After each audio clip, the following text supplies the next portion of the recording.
आज रमन सिंह जी जो पूर्व मुख्यमंत्री रहे हैं और वर्तमान में विधानसभा अध्यक्ष हैं, उनके जन्मदिन पर बुद्धिस्ट कल्चर वेलफेयर सोसाइटी के संस्थापक कन्हैया लाल जी खोबड़ेकर भी आज यहाँ पहुँचे हैं। बताइए क्या आप कैसे यहाँ पर आए हैं, क्या है पूरे मतलब रमन सिंह जी की उपलब्धि?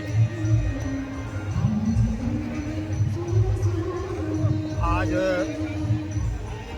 अपनी पंजीकृत संस्था बुद्धिस्ट कल्चरल वेलफेयर सोसाइटी के संस्थापक होने के नाते डॉक्टर रमन सिंह जी के जन्मदिन पर पधारा हुआ हूँ और डॉक्टर रमन सिंह जी इस राजनाथ गांव के वर्तमान विधायक है, छत्तीसगढ़ विधानसभा के वर्तमान अध्यक्ष है और इस प्रदेश के लंबे समय तक मुख्यमंत्री रहे। न सिर्फ राजनाथ गांव की प्रगति का सवाल बल्कि पूरे छत्तीसगढ़ की विकास की पहिया डॉक्टर रमन सिंह जी के द्वारा चली। इसमें कोई दो मत नहीं कि डॉक्टर रमन सिंह जी ने राजनाथ गांव की प्रगति के लिए अपनी पूरी ताकत झोंक दी और पूरे ईमानदारी के साथ इस संस्थाधारी के विकास में जुट गए और आज तक विकास की गति प्रदान कर रहे हैं। कि मैं विचारधारा से अम्बेडकरी विचारधारा का हूँ, किंतु बीजेपी से जन्मदिन पर बधाई देने के लिए उपस्थित हुआ हूँ। दीर्घायु होने की कामना करता हूँ, स्वस्थ रहे, दीर्घायु रहें और न सिर्फ राजनाथ गांव नगर की संस्थाधानी की बल्कि पूरे छत्तीसगढ़ की विकास में वो अपना योगदान देते रहे। साथियों, मैं एक बात कहना चाहूँगा कि डॉक्टर रमन सिंह जी बहुत विचारशील व्यक्ति हैं। वे पार्टी से उठकर काम करते हैं, इसीलिए उन्होंने जब मेरे द्वारा डोंगरगांव शासकीय महाविद्यालय का नामकरण की बात की गई और उन्हें पुरानी फाइलें दिखाई गई तो चंद मिनटों में, चंद घंटों में ही डोंगरगांव के शासकीय महाविद्यालय का नामकरण शासकीय डॉक्टर बाबा साहब भीमराव अम्बेडकर कर दिया गया विधि विधान के साथ और वहाँ पर हमारी संस्था ने बाबा साहब की अर्धाकार प्रतिमा स्थापित की। साथियों, डॉक्टर रमन सिंह जी के जन्मदिन का एक कमाल था कि राजनाथ गांव की सिविल लाइन में हमारे साथियों ने जो उन्हें बधाई देने पहुंचे थे तो सिविल लाइन में एक 50 डिसमिल का टुकड़ा और लंबी राशि देकर वहाँ डॉक्टर अम्बेडकर भवन का निर्माण करने के लिए सहयोग दिया। और जहाँ तक देश के स्तर का सवाल है तो महू में डॉक्टर बाबा साहब अम्बेडकर का जो विशाल स्मारक बना है जिसे पूज्य बदन सिंह जी ने बनाया है, उसमें सर्वाधिक योगदान बीजेपी के मुख्यमंत्री सुंदरलाल जी पटवा, अडानी जी, अटल बिहारी वाजपेयी जी और देश के नामी ग्रामी बीजेपी के जो वरिष्ठ नेता थे उनका वहाँ योगदान मिला हुआ है। वैसे ही दिल्ली में डॉक्टर बाबा साहब अम्बेडकर के स्मारक के लिए बीजेपी ने स्वयं प्रेरित होकर निर्माण कार्य किया है। छत्तीसगढ़ की बहुत सी जगह में भारतीय जनता पार्टी ने बाबा साहब की स्मृति को संजोने के लिए, भारत के संविधान की स्मृति को संजोने के लिए तहे दिल से काम किया है। मैं पुनः बुद्धिस्ट कल्चरल वेलफेयर सोसाइटी की ओर से डॉक्टर रमन सिंह जी को साधुवाद देता हूँ, उनके स्वस्थ रहने की कामना करता हूँ, दीर्घायु रहने की कामना करता हूँ और साथ में उनके जन्मदिन पर उनके संपूर्ण परिवार को सुखी रहने का भी भगवान से विनती करता हूँ।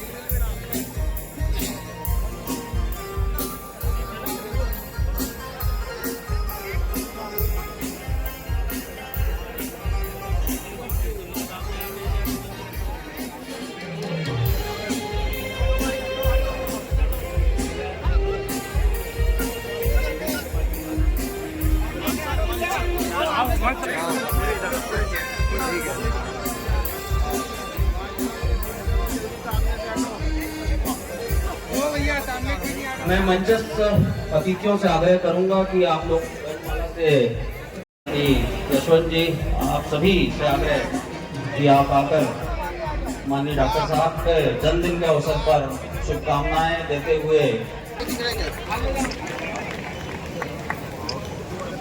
इसके तुरंत बाद मैं जिला पदाधिकारियों से आग्रह करता हूं कि आप लोग तत्काल आएं और माननीय डॉक्टर साहब का स्वागत करें। पहले ही बोला था सभी जिला पदाधिकारी जल्द से जल्द बहुत देर से रुक जाओ, आधा घंटा भाजपा के उपाध्यक्षगण, मंत्रीगण एवं सभी पदाधिकारीगण।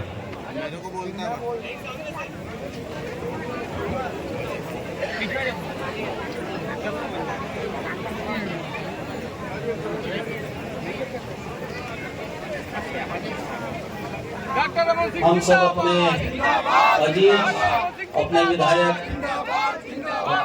का हार्दिक स्वागत करते हैं, शुभकामनाएं देते हैं।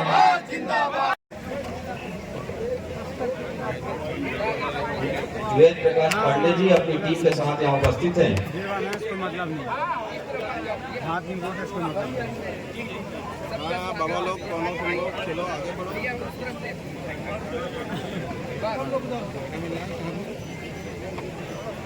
रमन सिंह जिंदाबाद जिंदाबाद जिंदाबाद।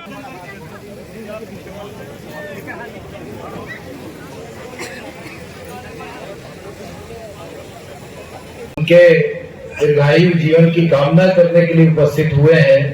एक बार आप सबसे निवेदन है कि जोरदार ताली बजा करके उनका अभिनंदन हो जाए। कहां से कहां ले जाने तक का काम उन्होंने किया है, चाहे वो कवर्धा के विधायक के रूप में हो, चाहे राजनांदगांव लोकसभा के सांसद और केंद्रीय मंत्री के रूप में हो, फिर बाद में डोंगरगांव और राजनांदगांव के विधायक के नाते और मुख्यमंत्री के नाते जो राजनांदगांव को उन्होंने दिया है वो राजनांदगांव कभी भूलेगा नहीं। सबसे बड़ी सौगात राजनांदगांव को उन्होंने दिया है तो मेडिकल कॉलेज के रूप में दिया है। आज हमारा स्टेडियम एक विशाल रूप लिया हुआ है।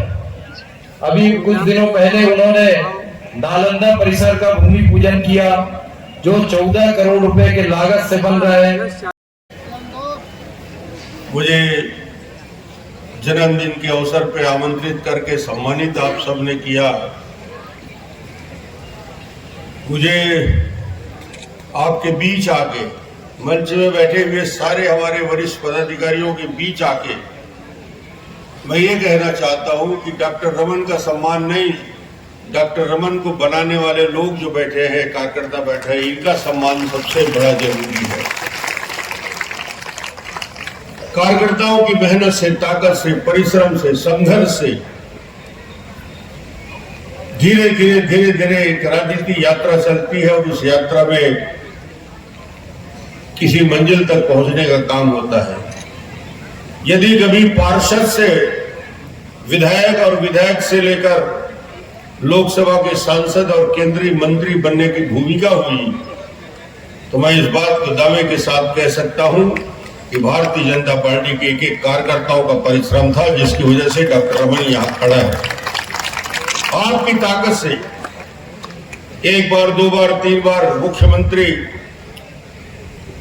फिर विधानसभा के अध्यक्ष की भूमिका, इन भूमिकाओं पे जो अवसर दिया गया, मेरी कोशिश थी कि छत्तीसगढ़ का समग्र विकास हो और उस प्रयास में 15 साल आप सबने देखा कि छत्तीसगढ़ और छत्तीसगढ़ के उन बड़ी समस्याओं के निराकरण की दिशा में आप सबके ताकत से आगे बढ़े और आज मैं कह सकता हूं कि वो छत्तीसगढ़ का विकास उस ऊंचाई की ओर बढ़ रहा है जिसको पिछले 5 साल में रोकने का प्रयास किया गया। सारी योजनाओं को बंद कर दिया गया। अगर जनता ने, जिन्होंने विकास को रोकने का काम किया, उसको बदल के दिखा दिया कि किस प्रकार से राजनीति करने वाले लोग छत्तीसगढ़ में नहीं चल सकते। 10 साल हो या 20 साल हो या 10 साल हो या 5 साल हो या 6 महीने की राजनीति हो। आपके किए गए काम, उसकी समीक्षा 15 साल 20 साल बाद होती है। और आज मैं कह सकता हूं कि पिछले 5 साल के काम कांग्रेस के मुख्यमंत्री का एक एक पेपर रंगा रहता है। घोटाले घोटाले की सरकार रही और आज बहुत सारे लोग, कोल घोटाला हो, शराब घोटाला हो, वो सारे मामले 5 साल के बाद उभर के आ रहे हैं। मगर भारतीय जनता पार्टी की 15 साल की सरकार में छत्तीसगढ़ ने देश के अंदर कोई आरोप नहीं लगा सका। और आज मुझे खुशी है कि आज आप सबकी उपस्थिति और खासतौर से हमारे सभी वरिष्ठ नेता आज मंच में मौजूद है, जिन्होंने चावल की योजना को याद किया, कौशल उन्नयन की योजना को याद किया, छत्तीसगढ़ के विकास में सड़कों की खराबी को याद किया। आज वो सब बताने का अवसर नहीं है, मगर मुझे आज भी याद आता है जब मैं मुख्यमंत्री बना तो छत्तीसगढ़ में 3000 मेगावाट पावर जनरेशन होता था, 4000 मेगावाट पावर जनरेशन हो रहा है और आज वो बढ़ के 32,000 मेगावाट तक पहुंच चुका है। ऐसे सैकड़ों उदाहरण हैं, आज उसको बताने की जरूरत नहीं। मैं तो आज सिर्फ धन्यवाद के लिए आया हूं। छत्तीसगढ़ के कार्यकर्ताओं का स्नेह, प्रेम, आशीर्वाद मिल रहा है, इससे बड़ी ताकत और कुछ नहीं हो सकती। और आज मुझे सिर्फ यही कहना है कि आप सब, जो हमारी सरकार चल रही है, विष्णुदेव साय की सरकार, जिन्होंने जो वादा और विश्वास किया था, उस विश्वास के अनुरूप काम को आगे बढ़ाया है। छत्तीसगढ़ में कीर्तिमान स्थापित किया है। 3100 रुपया क्विंटल में 21 क्विंटल चावल खरीदने की योजना, महतारी वंजन योजना, इतनी सारी योजनाएं माननीय विष्णुदेव साय जी ने लागू की है कि छत्तीसगढ़ का संपूर्ण विकास कैसे हो सकता है, उस दिशा में आगे बढ़ने का काम हो रहा है। और जो भी घोषणा पत्र में हमने वादा किया था, उस वादा के अनुरूप ये पार्टी काम कर रही है। दिल्ली में नरेंद्र मोदी जी की सरकार, देश के अंदर एक परिवर्तन, ऐसा व्यक्ति जो 11 साल नहीं 11.5 12 साल तक गुजरात के मुख्यमंत्री रहे और फिर 11 साढ़े 11 साल से प्रधानमंत्री रहे, 24 साल की यात्रा पूरी करके 25 साल में प्रवेश कर रहे हैं। दुनिया में ऐसा कोई प्रधानमंत्री नहीं होगा जो एक दिन भी छुट्टी ना ले।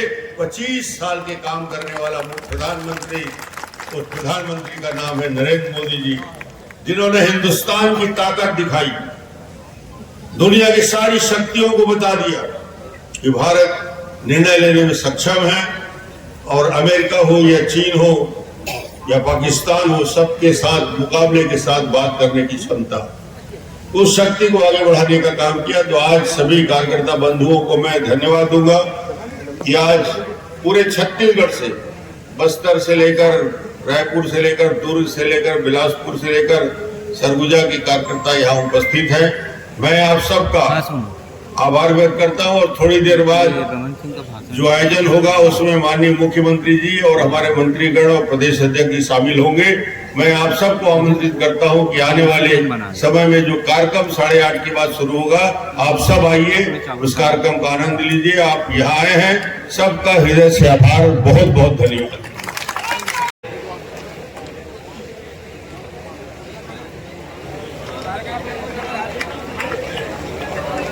बार बार ये दिन आए, बार बार ये दिन आए, हजारों साल और दिन। मीठे में कुछ नया,